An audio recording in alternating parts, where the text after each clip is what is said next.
Good morning, everyone. It's Minister Crush here, and it is day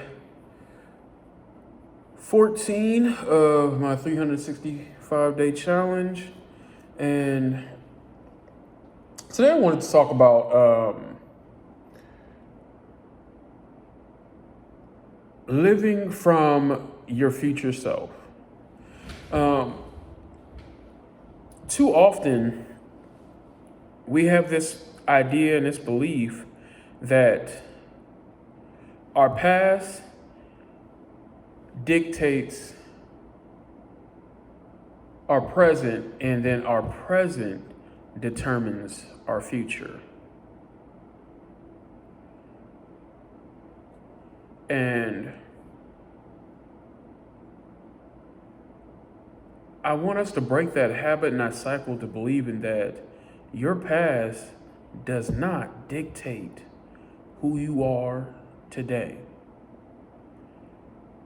There's so many people living in the past, and we want to blame the past for why we're not successful, why things don't go my way, why people don't like me, why I've lost so much in life, why I haven't gained anything in life. But what you need to understand, the difference between unsuccessful people and successful people is unsuccessful people think that contributing factors are permanent, that contributing factors that happen in your life are permanent. They come from a defeated mindset. They come from a mindset that you can't overcome. Successful people, rich people, wealthy people, people who make it in life understand that contributing factors are not determining factors. So what does that mean? A contributing factor is something that does happen. And I'm not discrediting bad things that happen. Contributing factors we cannot always control. Contributing factors are sometimes outside of our control. But the thing about contributing factors is contributing factors are all external. They're things that happen from the outside.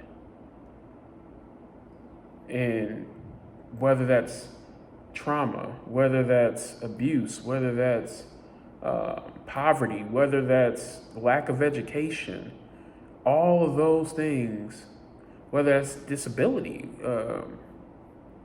all of those things are contributing factors. They don't have to be determining factors. See, the thing about determining factors, and those who are successful, those who are rich, those who make it in life understand determining factors are a choice. They are internal. You choose your determining factors, not contributing factors. Contributing factors do not have to be determining factors. And if that was the case, a contributing factor for us, especially as a believer, and we must understand, a contributing factor was the sin of Adam. A determining factor was the death, burial, and resurrection of Christ. That's how you have to look at it. The past does not dictate nor determine my future.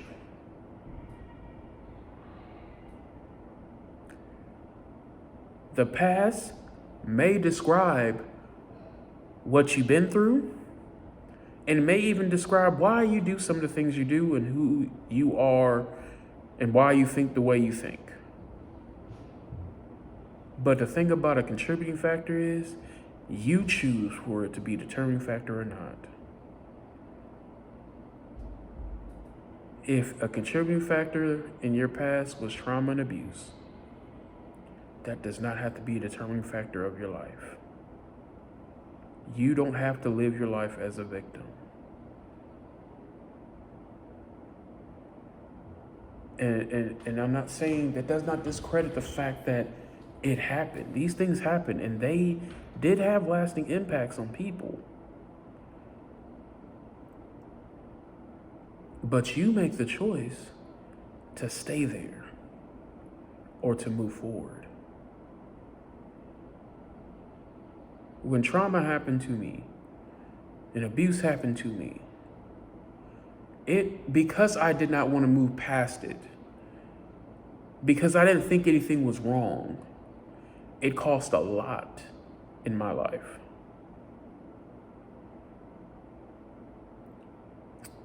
If I had a picture, I wish I could have showed you a picture of what I look like.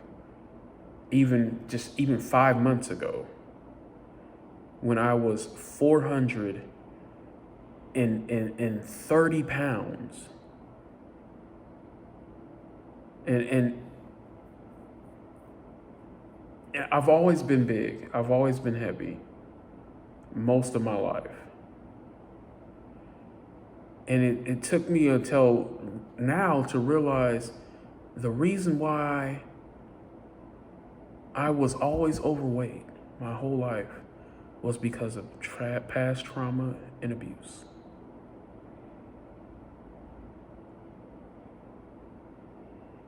Food became a way to comfort myself. I weigh right now, and we're talking about 3-4 months of actual hard work. I'm at 323 pounds. I've lost over 100 pounds. And I want to goal 100 more. My goal is to get to 200, to get under 225 pounds. But honestly, it's not really a goal,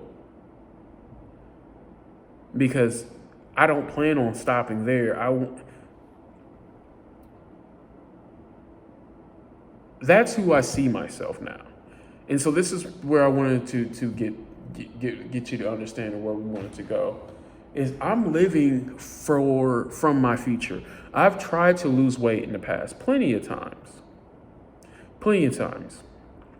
But the problem was I allowed my emotions to dictate and control. When you allow your emotions to dictate and control things, you will never see true progress. You will never see any true change.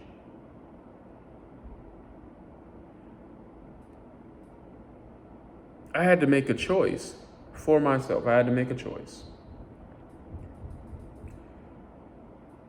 Do I want the contributing factors of my life to determine who I am and become determining factors in my life? Or do I want to make a choice that my past and my trauma are things that happen to me, but don't have to be who I am? And so I flipped my thought process, and I thought about it, and I was like, that is backwards. My past does not dictate my present, and my present does not have to determine my future.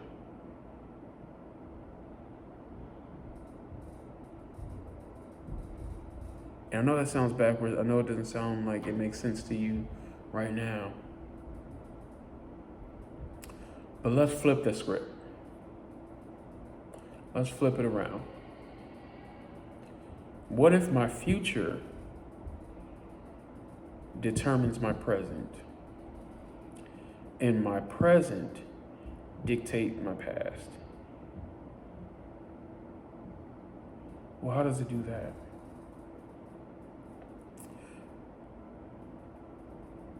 My future, who I see myself and who I want to be, what if that determines my present? Who I see myself now or in the future is what shapes and determines how I move, think, and act in the present.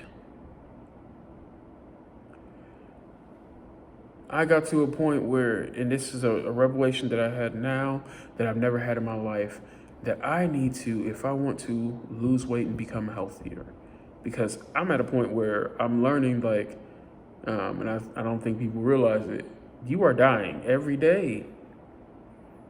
Every day past, you have less life ahead of you than you had behind you.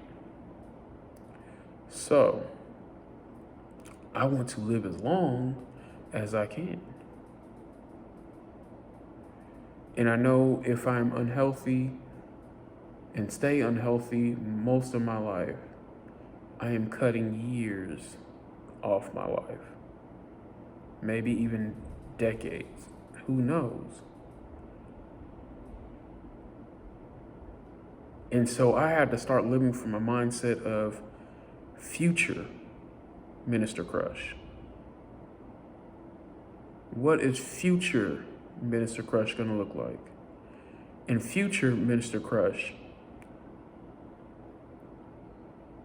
that number 225 pounds came to mind. So future Minister Crush is 225 pounds.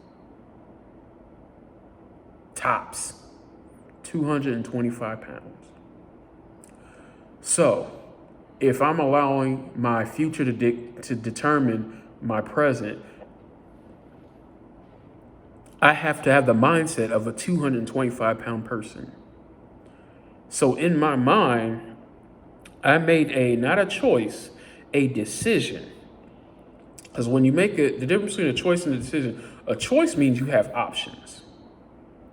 A decision comes from the same root word the word cut comes from. To cut off. So a decision means I cut off any other option. So when you make a decision, and not a choice here in this situation, because nothing's wrong with making choices, but in some situations you need to make a decision. A decision, I have cut off any other option. My decision is I have to have a mindset of a 225 pound person. And the 225 pound person will do certain things and will not do certain things. I have to live that. When I was 400 plus pounds, I made a choice that today I am 225 pounds.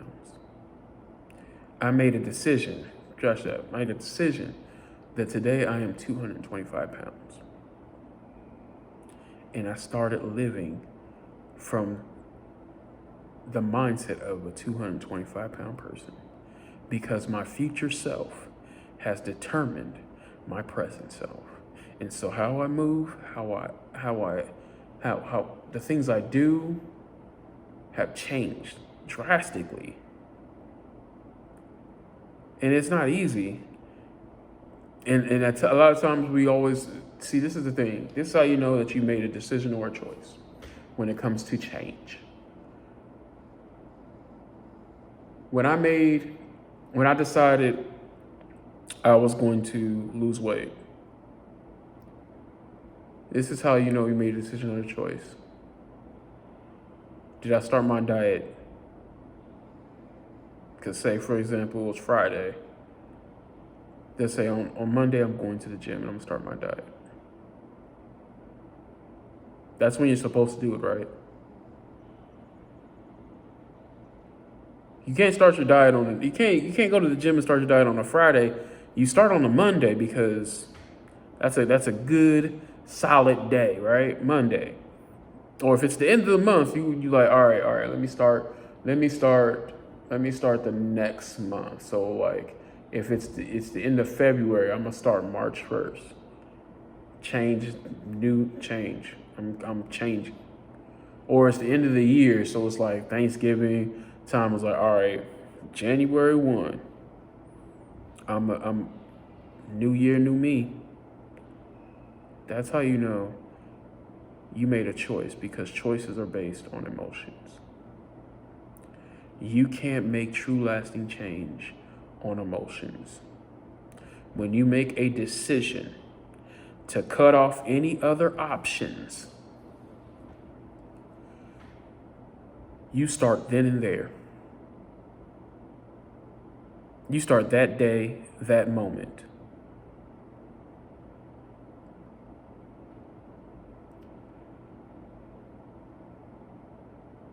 When I started my diet and I started at my exercise, I was like, okay, I'm going to the gym. I got to get a gym membership. Cool.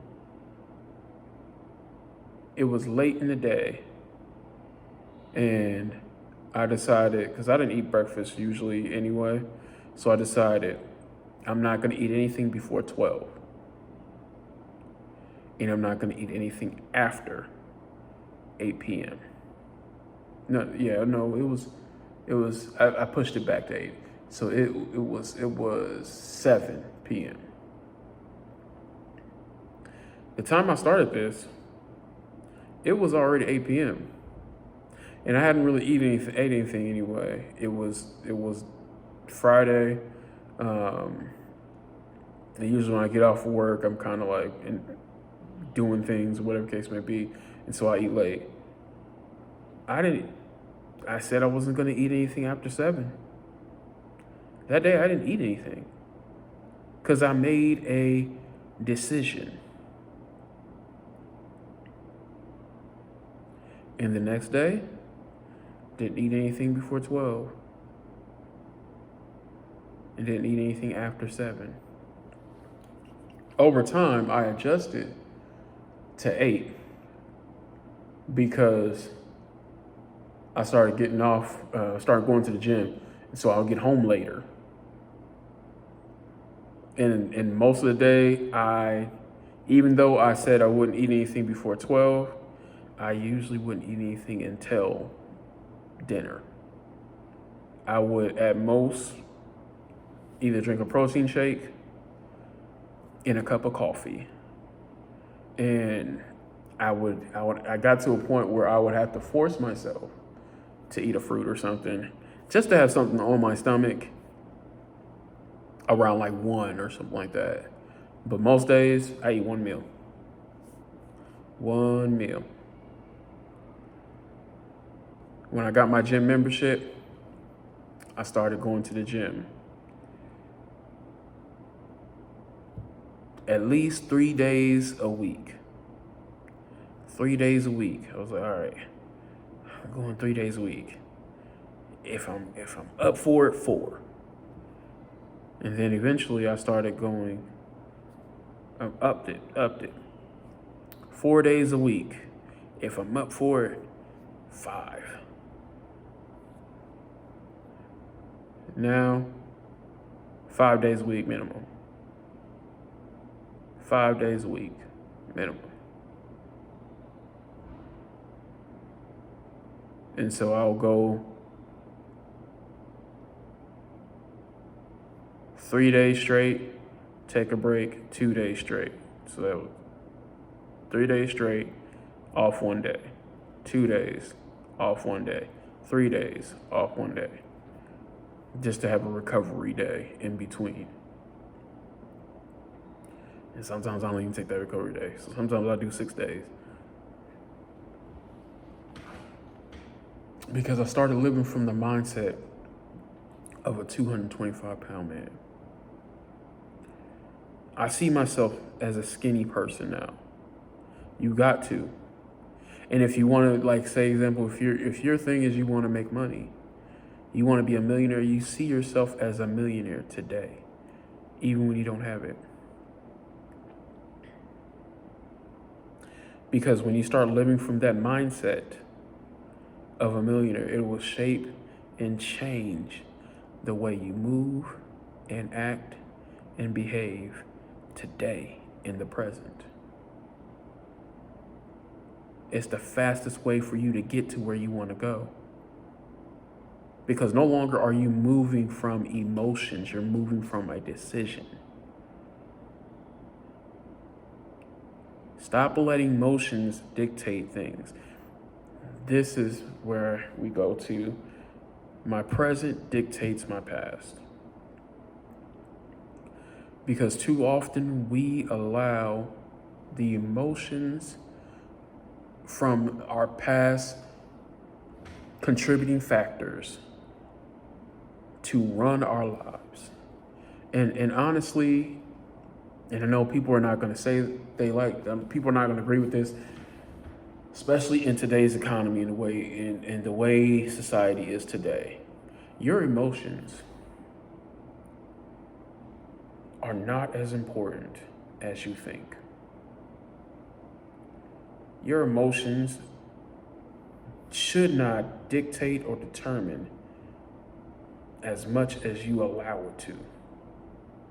Your emotions should not mean so much to you as these books and these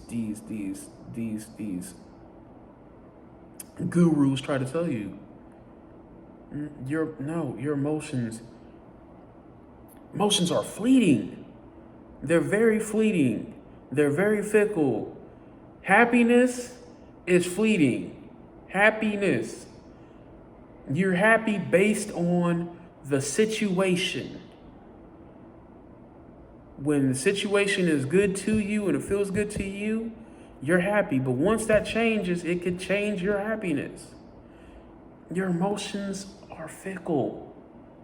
So stop allowing them to run your life. And too often we allow the emotions from the things of the past to dictate our lives. No, my present dictates my past, meaning my present gives meaning to my past. The things that I went through, the things that I experienced, the contributing factors of my life, good and bad, I ascribe meaning to them. One of the things that I ascribe meaning to now was when I was younger, before the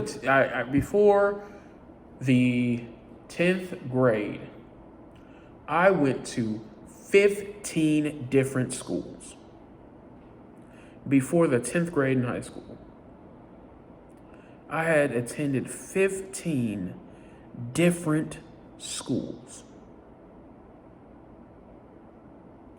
That was a contributing factor, not a determining factor. Because of that, there's things I could ascribe to that from my present self. I could ascribe that I never had any permanence. I never had any stability. I never had any real formal education because every school was different. Some schools learn at a higher level than other schools. Some schools I did great at. Some schools I did okay. Or I can attribute meaning to this. Because of that experience, I learned how to get along with any and everybody. You place me in a situation and I will find common ground with you. With the people around me, I will find common ground. And it took me a while to realize this because a lot of people liked me. I didn't know why people liked me. And that's part of depression. It's part of the emotions. I always wonder, like, why I don't understand why people like me. Because I didn't like me. I was always overweight. I didn't like me. There's reasons why I was like, well, I don't know why people like me. But it was because of my past that I was put in situations where I had to adapt and I had to learn. It caused me to be eclectic with life. I like all kinds of music, as long as it's good music.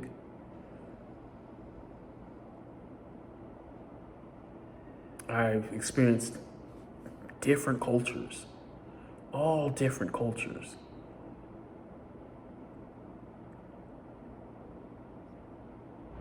It got me to be a more well-rounded person because of that experience. I attribute positive meaning to a contributing factor in my past. Trauma and abuse that happened, and mental health that I dealt with and dealt with those in my family. I could describe meaning that I'm broken,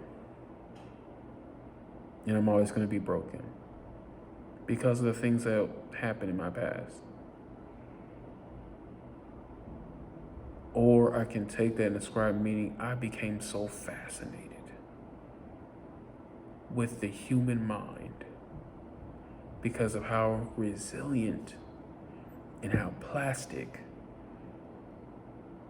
our minds can be. I changed my whole major in college. I went to school for pre-med when I first went to school.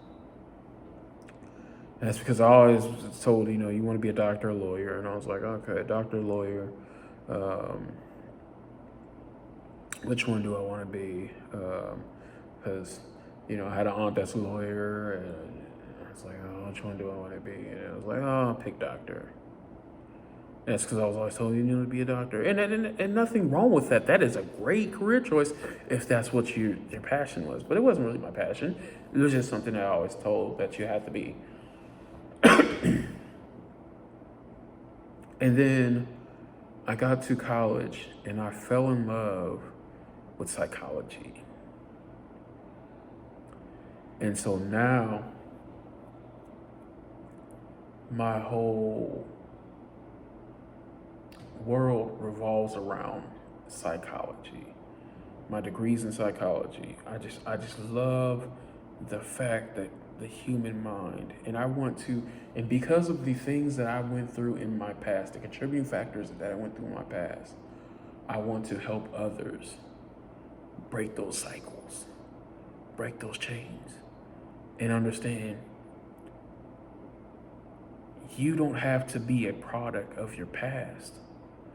Your past can give meaning to your future, or your future can give meaning to your past. But that's up to you.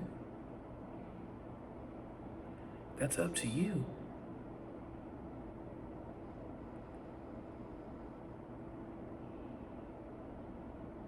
Getting over trauma and getting over abuse was not something I did alone. It took therapy, and it didn't even take therapy from me. It took it from someone else telling me, no, you need to talk to someone. Because we don't always see it in ourselves. And coming from, I guess I would say, just being a part of, the old mindsets of the Black community, of just ethnic communities in general, I don't really think you need therapy. You kind of you got to be stronger. And which is crazy because my degree is psychology. Like, makes no sense. I thought I was good, but I was always the person that people would go to, get help, and come and talk to me. I had no one to talk to myself. And even as a minister, your circle becomes very, very small. Your confidants become very, very small. Like, not everyone can know or have access to you because even if you're not the person that will judge someone based on a fault or whatever case may be, everybody else is not that. And so I can't allow what I've done to be a stumbling block to someone else. So my circle was very, very small. And so I had no one to talk to. And I didn't know that this was causing a problem. It was eating me. And so then I went to therapy and I started talking to someone, and I started realizing, and they start revealing to me that, oh, there's a lot of things that I have not dealt with, and a lot of emotion that I have attached to past situations that I haven't broken yet. And when you get to the point where you start allowing your present to dictate your past, you start breaking those chains of bondage that you had related to situations, circumstances, contributing factors of your past. And then you begin to grow and move forward. If your past contributing factor was poor education, this is the best one. The best one. You can learn every day. Your life is a lifelong journey of learning. That's what your life should be, a lifelong journey of learning. The mind has the ability to make new connections and the ability to break old connections. That's what's amazing about the mind. You can learn. And I think that we get to a point where we're like, oh, well, I can't learn. I don't have that ability because of my past. Like, I didn't even graduate high school or whatever case may be. And they use that as an excuse. That is a contributing factor. That is not a determining factor. That's a contributing factor of your life. You didn't even get your GED. That's a contributing factor of your life. Does not have to be a determining factor. If you're not learning something new every day, just something new, you have to be in a constant state of trying to make yourself more valuable. Learn something new every day. Every day. Listen to a podcast teaching you something every day, because I know we spend hours and hours in front of a screen listening and absorbing something nonsense. Try 30 minutes. Just 30 minutes of your day of something that's new. And it doesn't have to be something educational. It does not have to be something that you think other people would want you to know. Something that you're interested in. Something that you're interested to know. It don't matter what it is. Like I had a cousin who just loved animals and would watch the Animal Planet. If that is something that you're learn something new about an animal. Just learn something new, because I want you to understand that there's the truth about it is there's no such thing as stagnation. It does not exist in nature. It does not exist in life. We are in a constant state of change. Either we're growing or we're declining. Some put it, either you're growing or dying. And it's the same thing for you mentally. Are you growing mentally, or are you dying or declining mentally? Every day learn something new. When you live from a mindset to understand that you have, I guess we'll call it a growth mindset. We live from a growth mindset. The gap between you and those people that you see on TV, those people that you see in the magazines, grows smaller and smaller every day. When you start learning and becoming more valuable, when you start learning and becoming more valuable every day, the difference between you and Mr. Beast grows smaller and smaller every day. It grows smaller and smaller every day. Become more valuable. Live from your future, not from your past. All right, everybody. God bless you and God keep you. I've been Minister Crush. Until next time, take care.